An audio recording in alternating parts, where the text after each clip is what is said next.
Hello guys, Radhe Radhe. आप सब कैसे हैं? उम्मीद है कि आप सब अच्छे होंगे, स्वस्थ होंगे, अपने अपने कामों में व्यस्त होंगे और मैं बिल्कुल ठीक हूँ। तो चलिए कहानी और सुनाती हूँ। कहानी सुनाने से पहले एक बात कहना चाहूँगी कि कहानी को हमेशा पूरा सुनिएगा, स्किप मत कीजिएगा, पूरा वीडियो देखिएगा। पूरा से ही पता चलता है कि कहानी में हुआ क्या है क्या नहीं, और आधा अधूरा कहानी सुनने से आपको कुछ पता भी नहीं चलेगा और ऐसे ही कहानी चल जाएगी। तो वो एक पुराने ज़माने में कहावत भी है कि कोई भी कहानी सुनो तो उससे पूरा सुनो। आधा अधूरा सुनने से हमारा रास्ता भी कहीं जाते हैं तो पूरा नहीं हो पाता है, हम उस रास्ते से भटक जाते हैं। तो कहानी का शीर्षक है एक चुप सौ सूप। कहानी की आपको सलाह भी है इसमें। तो चलिए शुरू करते हैं कहानी, ज़्यादा टाइम नहीं लूँगी। तो कहानी, एक गांव में एक ज़मींदार आता था और उनकी एक पत्नी रहती थी। दोनों ही अच्छे थे, लेकिन आप जानती हैं घर में होते हैं तो कुछ ना कुछ लड़ाई हो ही जाता है।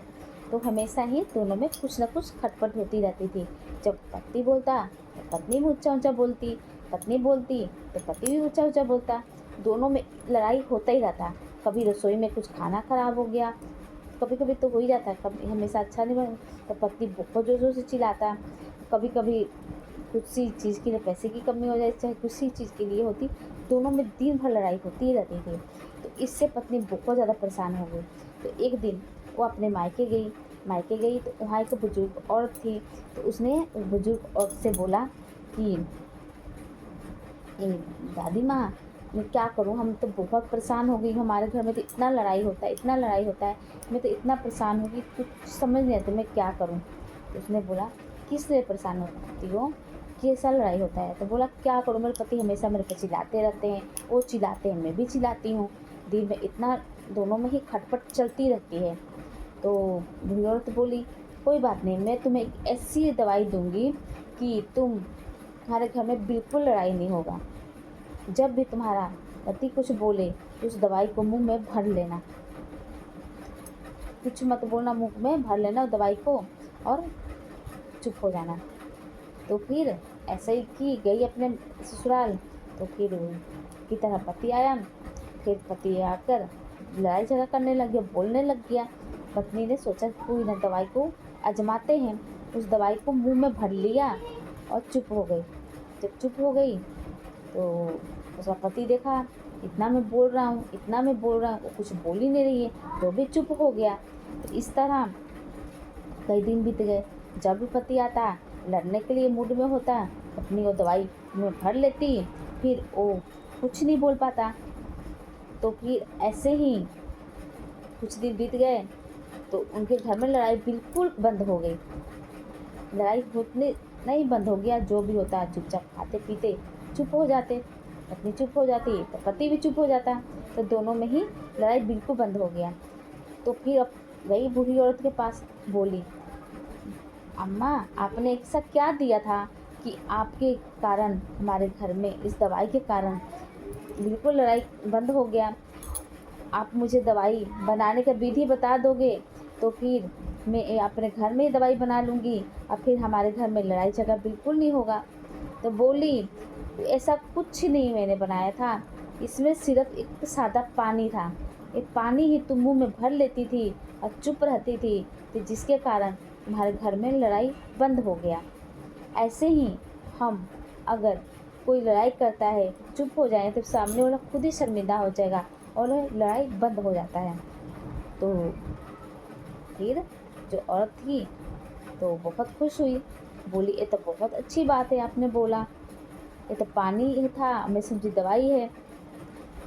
तो बोला, ये पानी दवाई का असर नहीं था तुम्हारे घर में लड़ाई बंद करने का, इसका असर था तुम्हारे चुप। सबसे बड़ा दवाई तो चुप रहना ही है दवाई। अगर तुम चुप रहोगी तो तुम्हारे घर में लड़ाई होना बंद हो जाएगा बिल्कुल। तो इस तरह उनके घर में फिर अपने ससुराल गई, उसने अपने पति को सब बात बताई। तो उसने बोला, हाँ तो तू सच कह रही है, अगर तू चुप रहती थी तो मैं भी लड़ाई करना बंद कर देता था। ये तो बुढ़िया अम्मा ने बहुत अच्छा दवाई दिया है, तो क्यों ना हम इस दवाई को बाद में हम दोनों ही आजमाएंगे और हम कभी भी एक दूसरे से लड़ाई नहीं करेंगे। तो दोनों में फिर लड़ाई होना बंद हो गया और उनके घर में सुख शांति आने लग गई। और सुख शांति होती है तो देखिए लक्ष्मी भी आने लग जाती है। फिर उनका ज़िंदगी अच्छे से कटने लग गई, किसी बात की कोई परेशानी नहीं रही। तो इस तरह हमें कोई भी बोले तो हमें ज़्यादा उससे बहस करने की ज़रूरत ही नहीं है। हम चुप रहिए, चुप हो जाएंगे तो खुद ही आदमी शर्मिंदा होगा और चुप हो जाएगा। ये तो पत्नी पत्नी की बात थी तो आपको बता दी। और अगर और कोई भी ऐसे करने लग जाए तो फिर हमें उस बात को वहीं पर टाल देना चाहिए। अगर हम उसके बात को लेके बहस करते रहेंगे तो लड़ाई बढ़ता ही रहेगा और कभी लड़ाई ख़त्म नहीं होगा। तो हमारी ज़िंदगी में ये ऐसी कलह मचता ही रहेगा। इसलिए कहा गया एक चुप 100 सुख। तो आपको कहानी कैसी लगी? अच्छी लगी तो वीडियो को लाइक कमेंट शेयर ज़रूर कीजिएगा और चैनल को सब्सक्राइब कीजिएगा। और हाँ, कहानी जो भी कहानी होती है किसी के कोई भी सुनाया जाता है, उस कहानी से हमें कुछ ना कुछ नॉलेज ज्ञान प्राप्त होता है। कोई कहानी भी किसी न किसी के जीवन में घटित कहानी होती है। जैसे एक कहानी आप कहानी सुन रहे हैं, एक कहानी किसी के साथ हुआ क्या है, हर घर में एक ही बात है। हर घर में 4-5 लोग, चाहे 2 ही लोग होते हैं, कुछ ना कुछ लड़ाई होती ही रहती है। चाहे आपके घर में भी होगा, चाहे हमारे घर में, चाहे किसी घर में 2-4 लोग रहेंगे, वहाँ लड़ाई ज़रूर होगी। ये लड़ाई, अगर हम उस लड़ाई के लिए बदले में कुछ बोलते रहेंगे तो वो लड़ाई कभी ख़त्म नहीं होगी, वो लड़ाई और बढ़ती जाएगी।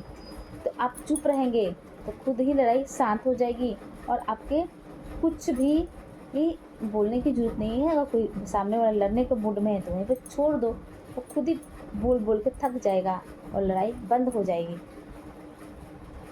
तो ये हो गया भाई कि 100 चुप होता है, एक चुप हम चुप रहेंगे, हमें कितने सारे सुख मिलेंगे। जो लड़ाइयाँ नहीं मिलेगा होगा तो घर में सुख शांति भी होगी।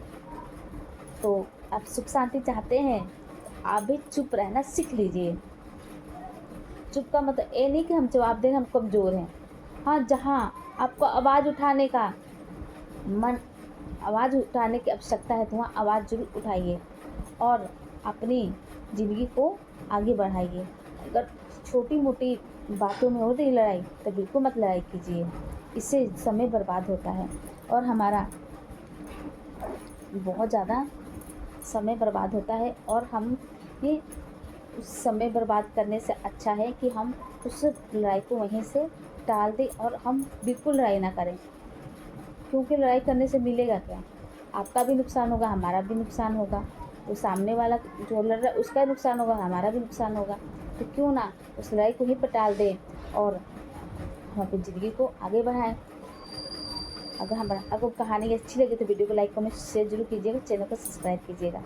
तो राधे राधे, जय श्री कृष्णा।